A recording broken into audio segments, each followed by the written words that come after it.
Atos 17:16 diz assim: escute essa leitura. Enquanto Paulo os esperava em Atenas, o seu espírito se revoltava em face da idolatria dominante na cidade. Por isso dissertava na sinagoga entre os judeus e os gentios piedosos, também na praça, todos os dias, entre os que se encontravam ali. E alguns dos filósofos epicureus e estoicos contendiam com Paulo, havendo quem perguntasse: que quer dizer esse tagarela? E outros: parece ser pregador de deuses estranhos, pois pregava a Jesus e a ressurreição. Então, tomando consigo, levaram ao Areópago, dizendo: poderemos saber que nova doutrina é essa que ensinas, Paulo? Posto que nos trazes aos ouvidos coisas estranhas, queremos saber o que vem a ser isso. Pois todos os de Atenas e os estrangeiros residentes de outra coisa não cuidavam senão dizer ou ouvir as últimas novidades. Então Paulo, levantando-se no meio do Areópago, disse: senhores atenienses, em tudo vos vejo acentuadamente religiosos, porque passando e observando os objetos de vosso culto, encontrei também um altar no qual está escrito: ao Deus desconhecido. Pois esse que adorais sem conhecer é precisamente aquele que eu vos anuncio. O Deus que fez o mundo e tudo que nele existe, sendo ele Senhor do céu e da terra. Não habita em santuários feitos por mãos humanas, nem é servido por mãos humanas, como se de alguma coisa precisasse, pois ele mesmo é quem a todos dá a vida, respiração e tudo mais. De um só fez toda a raça humana para habitar sobre toda a face da terra, havendo fixado os tempos previamente estabelecidos e os limites da sua habitação, para buscarem a Deus, se porventura tateando o possam achar, bem que não está longe de cada um de nós, pois nele vivemos, nos movemos e existimos, como alguns dos vossos poetas têm dito, porque dele também somos geração. Sendo, pois, geração de Deus, não devemos pensar que a divindade é semelhante ao ouro, à prata ou à pedra, trabalhados pela arte da imaginação do homem. Ora, não levou Deus em conta os tempos da ignorância, agora, porém, notifica aos homens que todos em toda parte se arrependam, porquanto estabeleceu um dia, diga um dia, em que há de julgar o mundo com justiça, por meio de um varão que destinou e acreditou diante de todos, ressuscitando dentre os mortos. Quando ouviram falar da ressurreição de mortos, uns escarneceram, outros disseram: a respeito disso te ouviremos em outra ocasião. A essa altura, Paulo se retirou do meio deles. Houve, porém, diga comigo, houve, porém, alguns que se agregaram a ele, e a ele creram. Entre eles estavam Dionísio, o Areopagita, uma mulher chamada Dâmaris, e com eles outros mais. Digam amém. Feche os seus olhos, por favor. Pai, fala conosco nessa noite, que a tua graça se manifeste nesse lugar, que a tua palavra, Senhor, seja espada de dois gumes, como sempre ela é, que ela penetre onde a minha voz não chega jamais, que essa noite seja uma noite de salvação, onde a tua palavra vai ser anunciada e o teu Espírito vai fazer a obra. Não deixa que ninguém saia daqui com seus pensamentos vagueantes, nos dá um coração atento, uma mente focada para te ouvir. Fala conosco poderosamente, em nome de Jesus. Digam todos amém e aplaudam o Senhor com alegria, em nome do Senhor Jesus. Eu quero falar sobre o tema o Deus desconhecido. O apóstolo Paulo estava vindo de Bereia, tinha deixado alguns discípulos lá, entre eles Timóteo, ele chega a Atenas para esperar esses amigos para seguir viagem. E quando Paulo chega em Atenas, ele começa a caminhar na cidade, e o seu espírito começa a se revoltar, porque os gregos eram um povo extremamente idólatra. Diz alguns pesquisadores que na Grécia tinha mais de 30 mil deuses. Eu estive recentemente, rapidamente na Grécia nessa viagem, paramos rápido no porto de Atenas, e no máximo deu para ir até a um templo de um deus pagão, Poseidon, que é o deus dos mares, está lá até hoje. E Paulo, quando vê aquela idolatria presente naquela cidade, ele se revolta.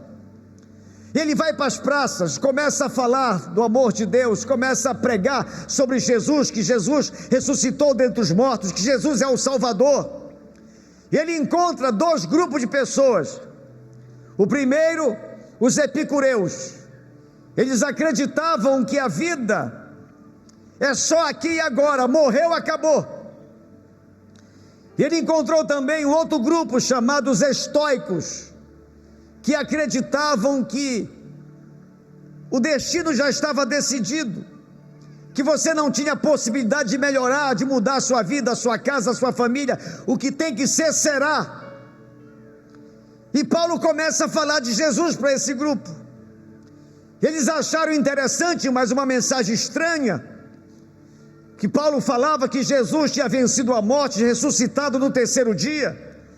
E ele é convidado para ir para o Areópago, que era uma montanha, uma espécie de uma colina, onde questões judiciais eram decididas e assuntos importantes eram debatidos. E Paulo, ao chegar lá, dão a ele a possibilidade dele falar de Jesus.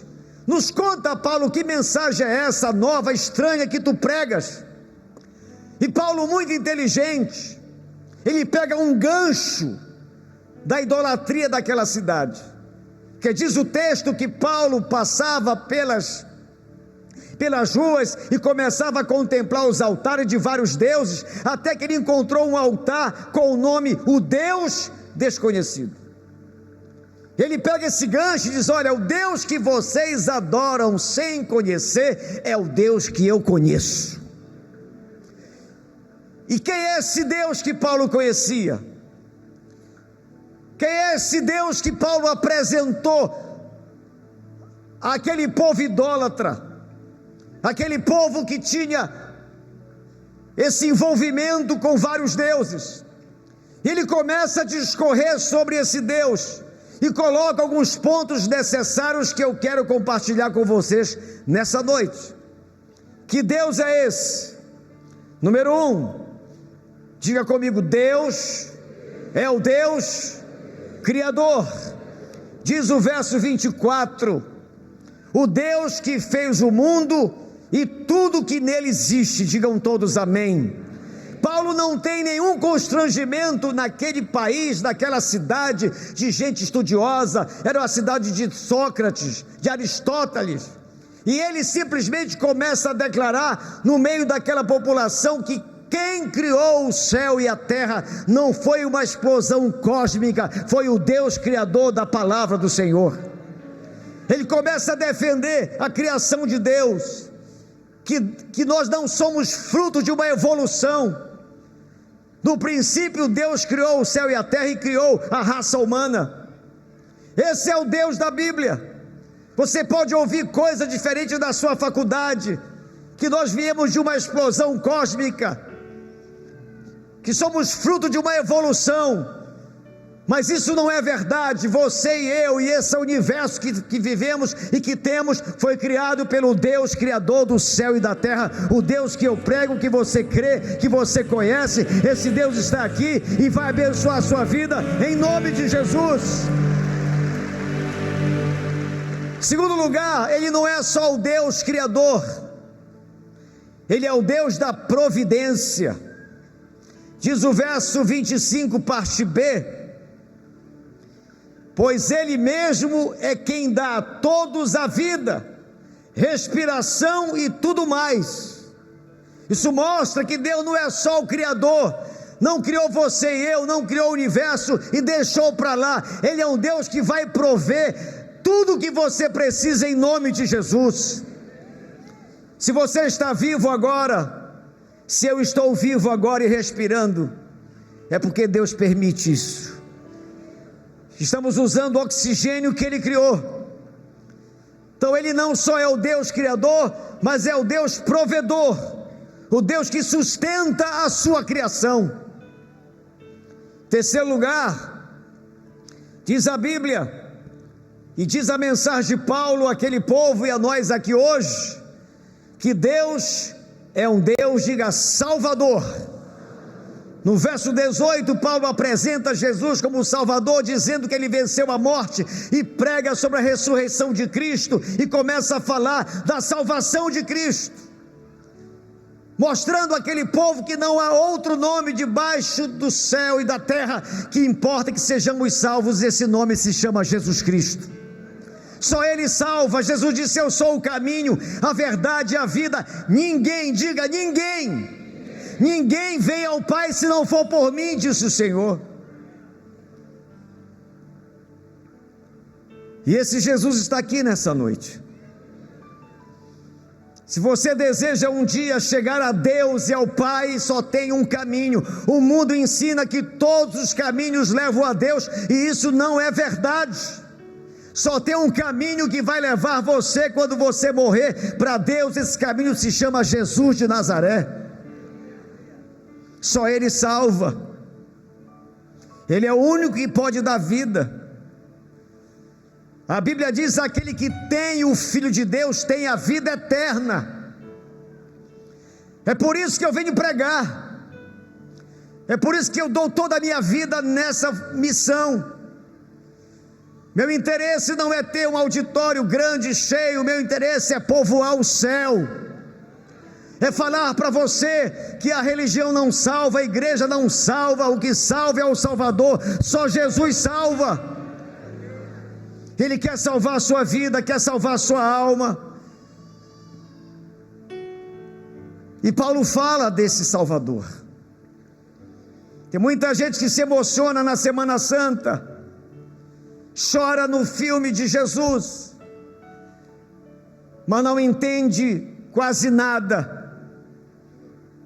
quem é Jesus. Jesus não morreu para que você se emocione apenas no dia da Semana Santa e você se lembre dele num dia de dificuldade. Ele é muito mais do que isso. Ele é Salvador da sua vida. Você é um pecador, eu sou um pecador, e não temos nenhuma chance nenhuma de ir para o céu pelos nossos méritos pessoais. Só iremos chegar na presença de Deus da eternidade se caminharmos pelo caminho que se chama Jesus Cristo. Só Ele salva. Em quarto lugar, Paulo ensina que Ele não é só Criador, provedor e Salvador. Paulo diz que Deus é o Senhor.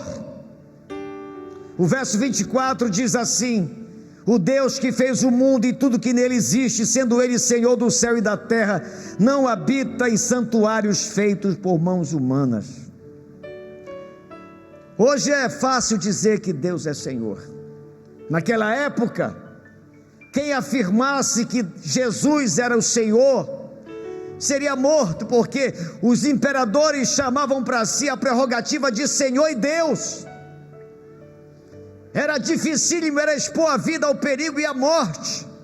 Quem declarasse o outro nome que fosse Senhor, que não seja César.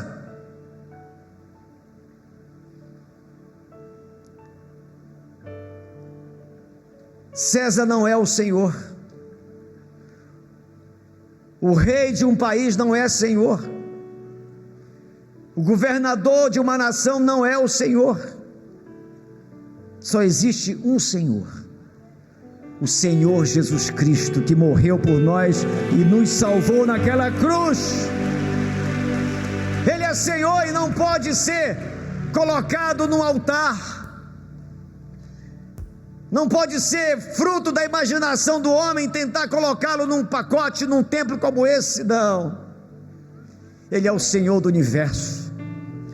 Diz a Bíblia que Ele mede os céus com as palmas das suas mãos. Para as estrelas Ele chama pelo seu próprio nome, conhece a todas. Antes mesmo que as palavras saiam da nossa boca, Ele já conhece. Ele é soberano Senhor.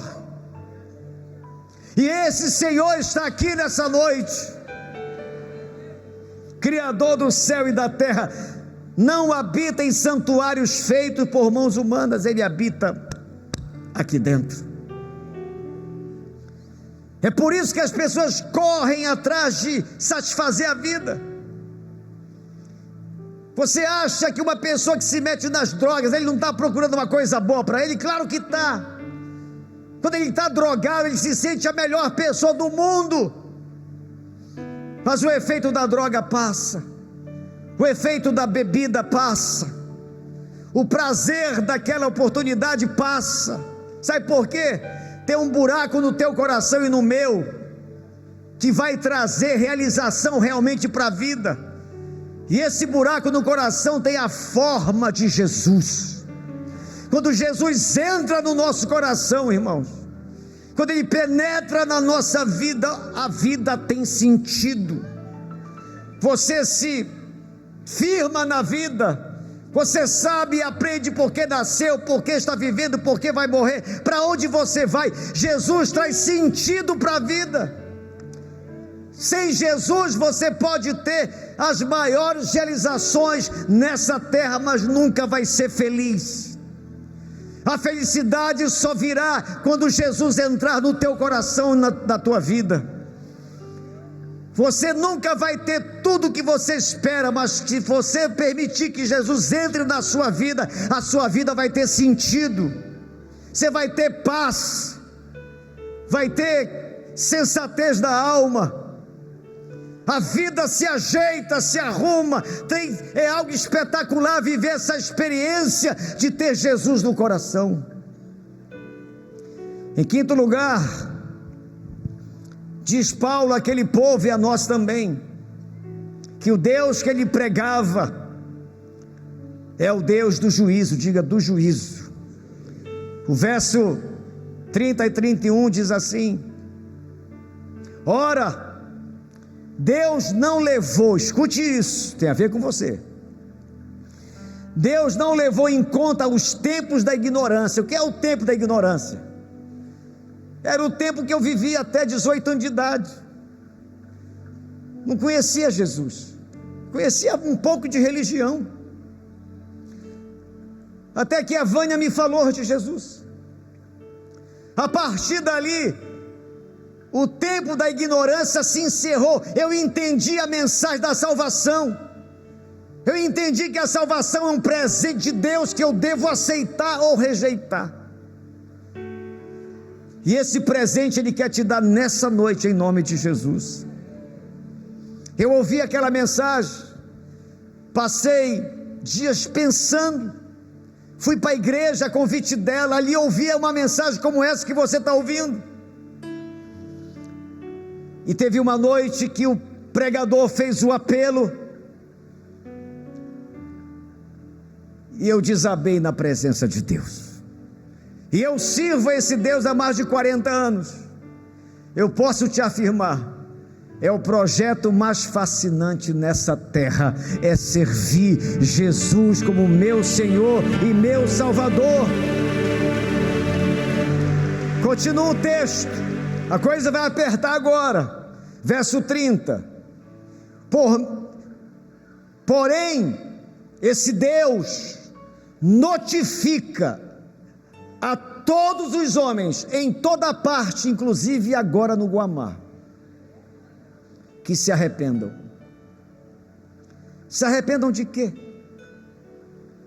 De uma vida longe de Deus, de uma vida sem Cristo. Eu sei que vocês acreditam em Cristo, mas qual foi o dia que você disse a Ele que se arrependia dos seus pecados e queria entregar a sua vida para Ele? todos que têm Jesus no coração lembram do dia que se renderam, se prostraram e confessaram que eram pecadores e abriram o coração e receberam Jesus como Salvador. E Apocalipse diz que esse Jesus está à porta do nosso coração e bate. Ele é um Deus educado, Ele é um Deus do juízo, mas é um Deus que não impõe, Ele propõe, Ele não obriga, Ele se oferece para salvar a sua vida, para ser teu Senhor e Salvador. E diz o texto que aquele que ouve a sua voz e abre o coração, ele vai entrar. E se ele entrar, ele vai fazer o maior rebuliço na sua vida, que já aconteceu até hoje. Vai mudar os teus valores, vai mudar as tuas crenças, vai mudar a sua vida como um todo. E vai mudar o destino da sua alma. Ele é o Deus do juízo. Quando Paulo acaba de pregar, ele recebe 3 decisões. Verso 32. Ele acabou de pregar, e diz a Bíblia que quando ouviram falar dessa mensagem, uns escarneceram, começaram a zombar. Esse homem está maluco? Não existe esse negócio de ressurreição, de vida eterna. A gente morre e acaba. Isso não é verdade. Começaram a zombar de Paulo, e esse grupo sempre está presente quando a mensagem do Evangelho é pregada. Sempre. Aqueles que ouvem dizem: essa conversa fiada. Disseram isso para Noé, quando ele começou a dizer àquele povo daquela época: se arrependam que vem um dilúvio, vem o juízo de Deus sobre a terra, se arrependam. E eles não creram até que a chuva veio e a porta da arca foi fechada e não deu mais tempo para eles. Hoje a arca da salvação está aberta para todos aqueles que querem entrar e serem salvos em Cristo Jesus. Teve outro grupo que disseram assim: a respeito disso te ouviremos no outro culto. É adiar o inadiável, é deixar para depois o que não se pode deixar. O que eu estou fazendo aqui, pregando o Evangelho, não é te propondo uma igreja, nenhuma religião. O que eu estou anunciando a você é que você não pode viver mais nem um segundo nessa terra sem ter a certeza da sua salvação. E como é que você pode ter a certeza da sua salvação? É dizer sim para Jesus nessa noite. Você sabia que vai ter algumas pessoas no céu com mais defeitos do que algumas pessoas no inferno? Qual é a diferença? É que aqueles que estão no céu com mais defeitos, nem tantas virtudes, um dia reconheceram publicamente que Jesus era o Salvador da vida deles. E aqueles que se sentiam com uma performance maravilhosa na terra, sendo uma boa pessoa, e por causa disso nunca entregaram a vida a Jesus, rejeitaram o Salvador, esses não estão no céu. Eles adiaram o que não dava para adiar. Quando eu falo desse tema, eu me lembro de uma experiência dramática que eu vivi. Eu jogava futebol num time aqui de pelada da nossa cidade, e o craque do nosso time, Paulinho, cara, um craque, 18 anos o garoto, e eu falei de Jesus para ele. Eu colei nesse garoto, comecei a falar do amor de Deus, da salvação de Cristo para ele. Sabe o que ele me disse? Lorival, eu tenho 18 anos, cara. Quando eu tiver 50 anos eu vou pensar nesse assunto.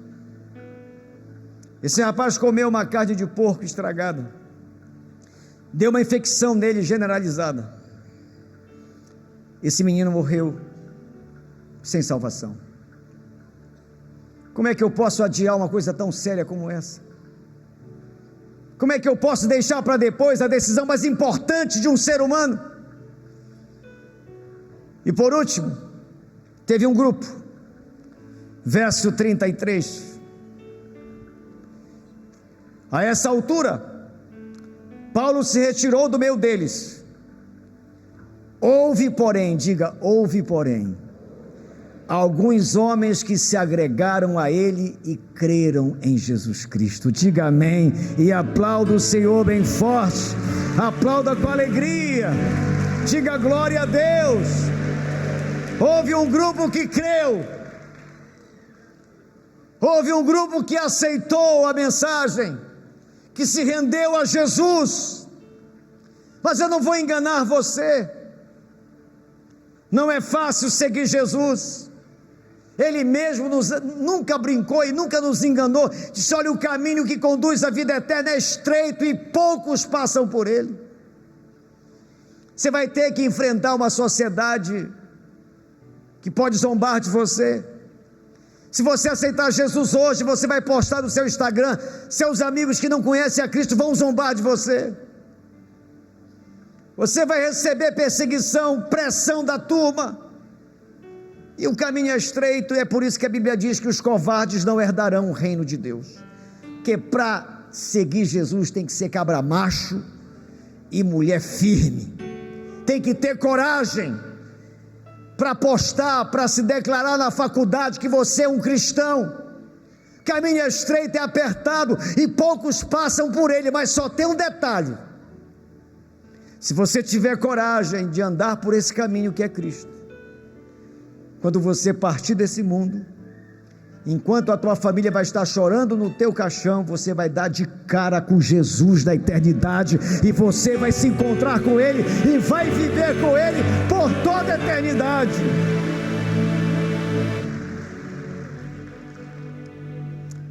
Jesus falou que existe um caminho estreito e um caminho largo.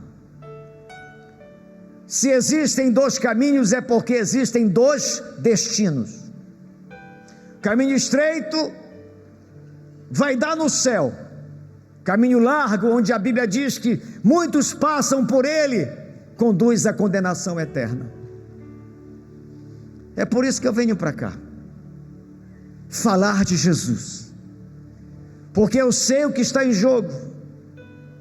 Não é uma religião nova que você vai abraçar. O que está em jogo é onde você vai passar a eternidade.